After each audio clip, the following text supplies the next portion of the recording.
Hey y'all, welcome back to my channel.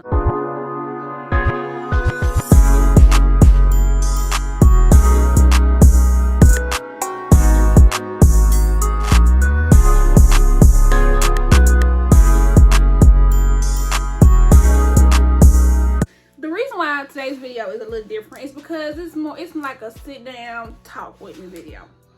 Because how do I explain this? Okay, what's the start? I'm 29. As you can see from the title of the video, like 29 and I'm just at this point in my life where it's just like, what do I do? Because like I'm 29, like I said, I know I don't look it, but thanks. But I'm just at this point where I'm just like at a standstill, like, cause I know I want so much more in life, but it's like I don't know what to do to get to where I want to be. And what I'm saying is, like, I'm gonna give y'all like a background of everything. Like, so I graduated from high school in 2011. Now I've moved like everywhere, so I feel like me moving and going different places has definitely given me a better outlook at life. Like, I judge nobody, so I feel like that's helping me get places where I'm trying to go and get into doors I'm trying to get into, because it's the fact that I don't judge nobody. I don't talk shit about nobody. I just let people live their life. Like, I don't care if you gay, straight, purple, blue, green, yellow, red, pink. If you pink though, we can hang out. But it's like I'm just at the place where I don't know what to do. Because after high school, I wanted to go to college school. But you know, in life, it's instilled into you that you go to college after school. But it's even more instilled in you in the Black community. And I hate to say that because I don't want to make it seem like my family just made me go to school, but they did. And I know this is my story and this is how my life was supposed to pan out or whatever. But I honestly feel like if I would have went to hair school, I could have been doing more before than now. Like, if I would have went to hair school after high school, like I wanted to, in August, and started school at the college at home. And that's another thing I wish I would have known. I was too busy trying to do what everybody else was doing, try to go, because like back then, like I made a post about this on my Facebook, and if I can find it, I'll put it like on the screen or whatever. But I was one of them kids, like, I got picked on a lot, so it was more of a trying to fit in point. Like, I was just trying to be like everybody else. Like my younger days, like elementary school, I don't really remember nothing traumatizing to where it was just like, people hate me. Like, elementary school, I don't remember shit, to be honest. Like, I remember like little stuff, like my 3rd grade teacher, I remember her.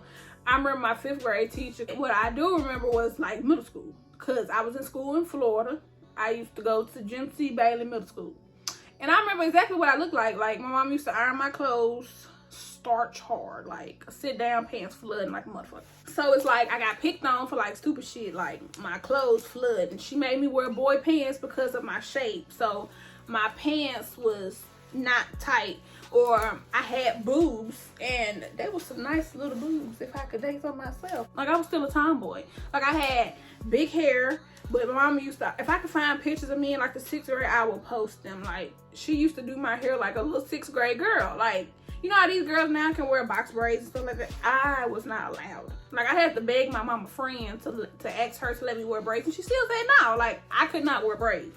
It was getting to the point where you could tell, like, I was at the age where I started realizing, like, you know, looks mattered. I dated this boy. He was not Black. He was Caucasian. His name was Cody. 6th grade. And I remember the 2 boys I had like the biggest crushes on. Cody had to be in 5th grade. He had to be in 5th grade. Cause 6th grade, I had a crush on 2 boys. One was the first half of 6th grade, and the other one was the second half of 6th grade. And I was just like head over heels for them. But that's when I started finally learning, like, you know, looks kind of matter. Not like, now that I'm older, I don't even know how to explain it. Because I don't want to say they matter, and then somebody watching this feel like they need to fix what's wrong with them. I mean, everybody's pretty in their own way. And everybody, and let me say this, everybody's ugly to somebody. Like, everybody's not everybody's cup of tea. So let me just say that. So if I say something that you think is not right, that's fine. It's just how I view it. Everything I like, you might not like, and everything you might like, I might not like. Take everything I say with a grain of salt, because I'm telling you from a 6th grader standpoint.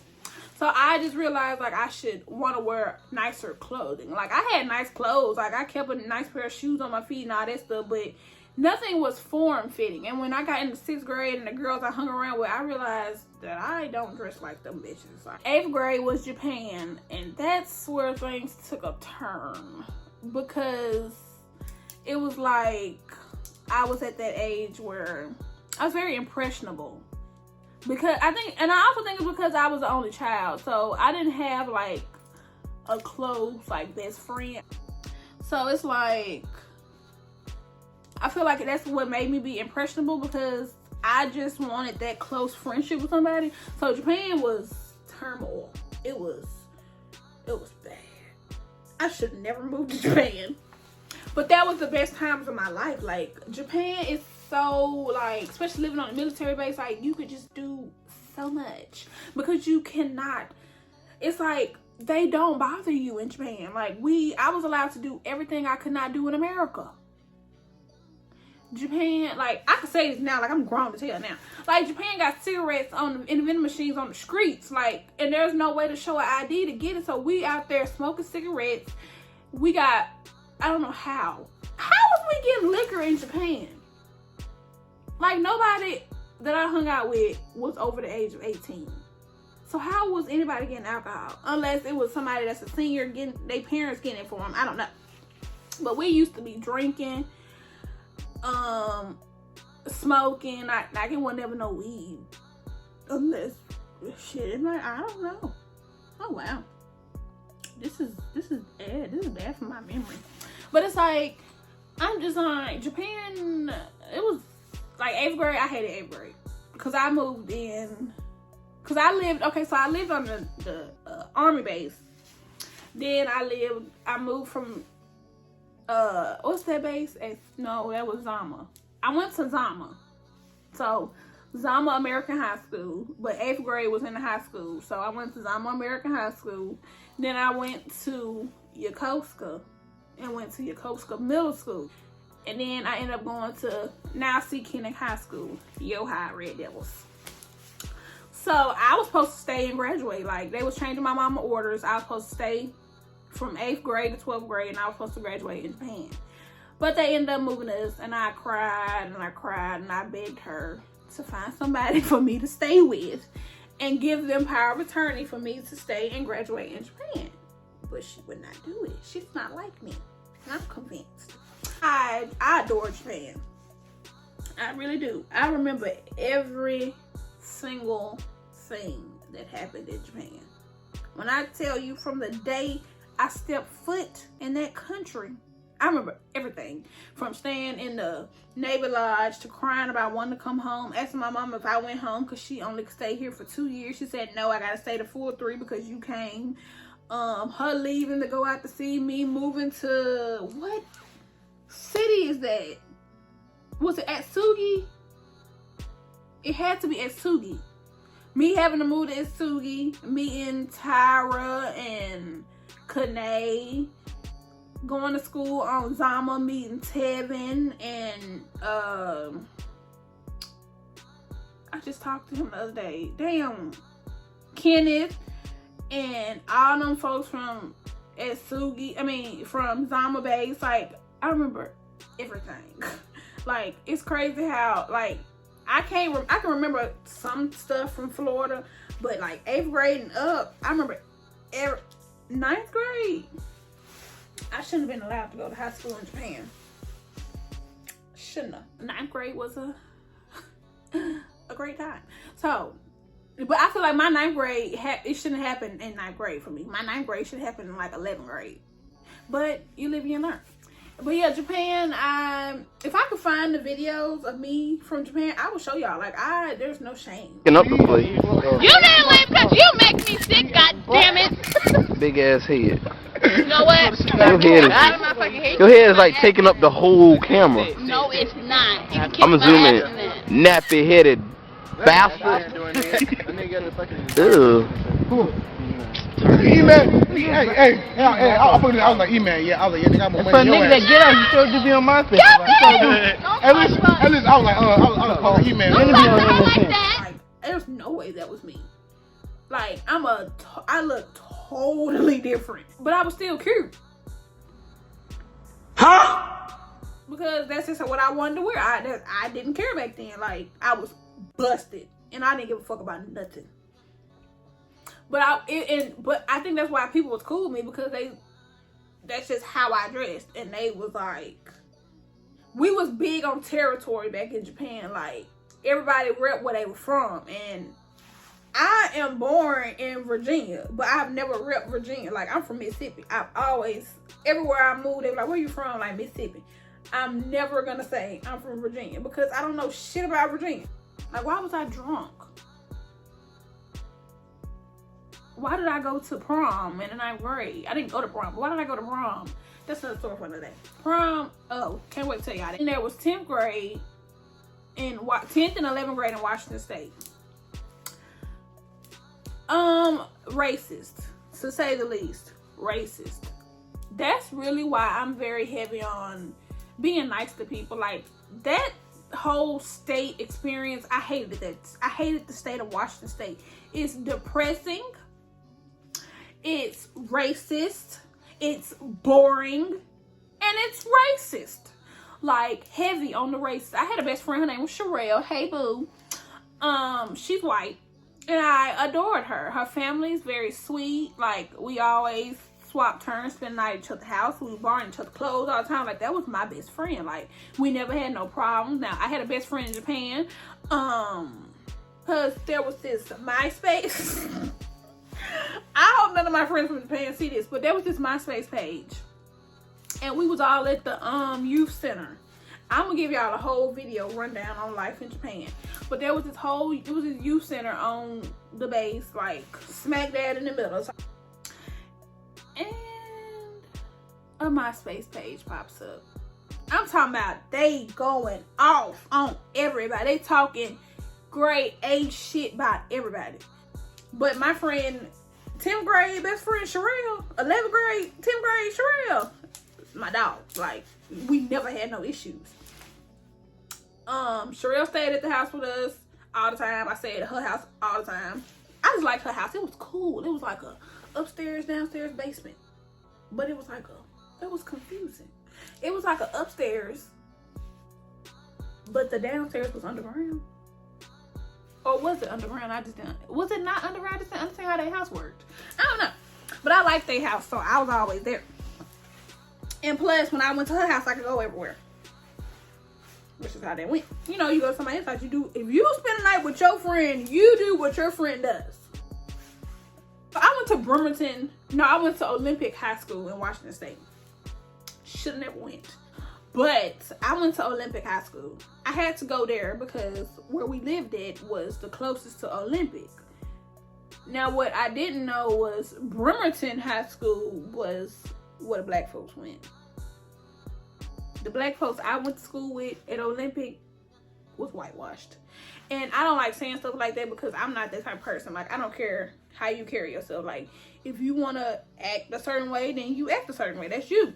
But that's just how, I'm going to call it how it is. That's just how it was. Now, I had one friend. She was real sweet. Bremerton High is where I should have went to, clearly. Because we went to a game at Bremerton High, and I was flirting with this boy. He was so fine. Yeah, he was gorgeous. He was gorgeous. He was just a nice piece of chocolate. In fact, I told her he was cute, and she told him, and then we kissed. And that's just how they went. That was 11th grade. Boom. Next. Child chicken. Next. So 12th grade, I went back home to the South. I mean, shit, I was home. Nothing new. Cool. I'm chilling. I'm here. Went to college. Flunked out. I'm in school fighting. Like, fighting. I'm fighting on Soul Food Wednesday. Pissed the fuck off. Talking about play hot. I got into it with the whole basketball team in one semester of my first year of college. All because of this. my mouthpiece. And it was a simple fact, because you're not gonna play with me. I was getting to that age where I was finally taking up for myself. Like, you're not gonna talk to me no type of way. And they tried to talk to you in the type of way. But out of nowhere, we all got beef. And throw it in some grease, bitch. Like, what's the beef? Like, and it was the studs. It was mostly the studs. Like, they just didn't like me for some odd reason. Well, one of them did.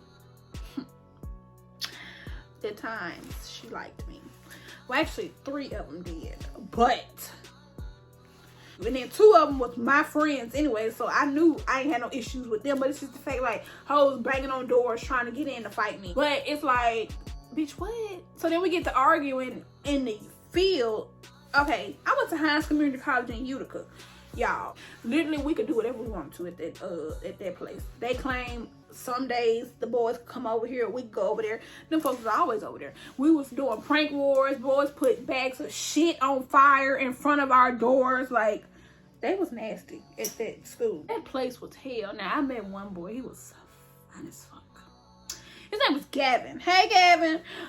He was fine as fuck. He just was chocolate, them teeth. But I was gay, so I couldn't talk to Gavin. But we was still cool. He knew I liked him. He knew I liked him. So then I left there. We was cool by the time I left. So I left there. I ended up going to Mohead. So I was dating this girl. I wrecked my car. We got into it. I left. I moved to Virginia. I finished school. Came back. Went to school again. Finished school. Went back to Hines. No, went to Mohead on campus.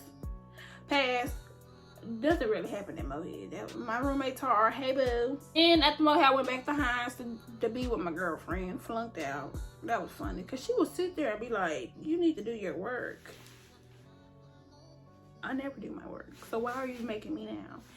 But I flunked out. I didn't flunk out to where they had to put me out. I flunked out at the end of the semester. So I flunked. I went to Northwest. Oh, that was stupid. I went to Northwest. Dumbest decision. I flunked out of there too. So then I was like, I went to Northwest and I thought I was gonna go to Ole Miss. How the fuck am I flunk out of community college and go to Ole Miss? Okay, anyways. So now that we ran through life, it's just, I'm at this point, I'm 29, and I'm just like, what am I gonna do? Like, I wanna be an influencer, so I gotta get up. You gotta get up. You gotta stand up. So I'm at the point where I'm just like, what am I gonna do? Everything's really been handed to me growing up, if I could just be honest. Like, it's all been handed to me. Like, I was bought my first car.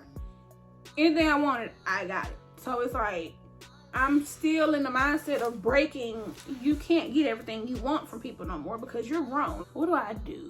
The point of this was to say, like, it's okay to not know where you at in life. Like, it's okay. Like, we gotta remember, especially like if you're around my age, you gotta understand the times we grew up in. When I was in 9th grade, we was not thinking about, let me start a business. Let me learn how to do nails. Now, inherently as a black person, little girl, we all bought them big brat doll with the head. I'll put a picture right here. We all learned how to braid to the scalp. We all knew how to do ponytails. And we didn't just grow up like, I'm finna get a business. We didn't say stuff like that. We didn't say, I want to do YouTube. I want to take pictures. We didn't have Instagram growing up. So it's like, I want people my age to stop putting so much restraint on themselves. Like, it's okay. Like if you want to go to college and you 26, 27, 8, 9, 31, 32, I don't care. You want to go to college, go to college. You wanna start a YouTube channel and you 32, start a YouTube channel. You wanna start a business and you 42, start a business. You wanna get a BBL at 35 and you done finished having kids, get a BBL. You wanna get braces at 28, get braces. You want to get veneers because your braces didn't turn out like you wanted to at 32, get veneers. It's life. It's on your own timing. Stop letting social media make you feel like because you see a 21-year-old getting a high rise and a Mercedes Benz and she can buy Louis Vuitton and Gucci and all that other stuff. Stop letting that make you feel bad. Do what you can on your time. So if you want to go back to school, enroll. You want to do stuff on campus, do it. You want to join a sorority or fraternity and you 29, do it. Like, it don't matter. It really don't matter. There's no too old. You can do whatever you want to do in life at whatever you at. You saw that model Rihanna sign, that older one with the gray hair. You can do whatever you want to do. You have a skin condition. You can do whatever you want to do. You have buck teeth. You can do whatever you want to do. You are colorblind. You can do whatever you want to do. This video was about 29 and what? Not 29 and what? Like 29 and what? Like, I'm going after everything I want. Every dream I got, I'm finna do it this year. So, if you down to see me on this journey of stepping on every person who said I couldn't do anything in life, and that really where people hinder you at, like you let those words stop you from going after your stuff, don't do that. So if you down for the ride to see me make every dream I have in my notes and my phone come true, make sure you subscribe to my channel. Make sure you follow me on Instagram so you can see the pictures and see everything along my journey. Like I said, you're never too old. So live your life. Go after your dreams. Go for the gusto, as they would say on Golden Girls. But I hope y'all enjoyed this video. I hope y'all understand that age ain't nothing but a number. So do your thing. I will see y'all in my next one. 29 and what?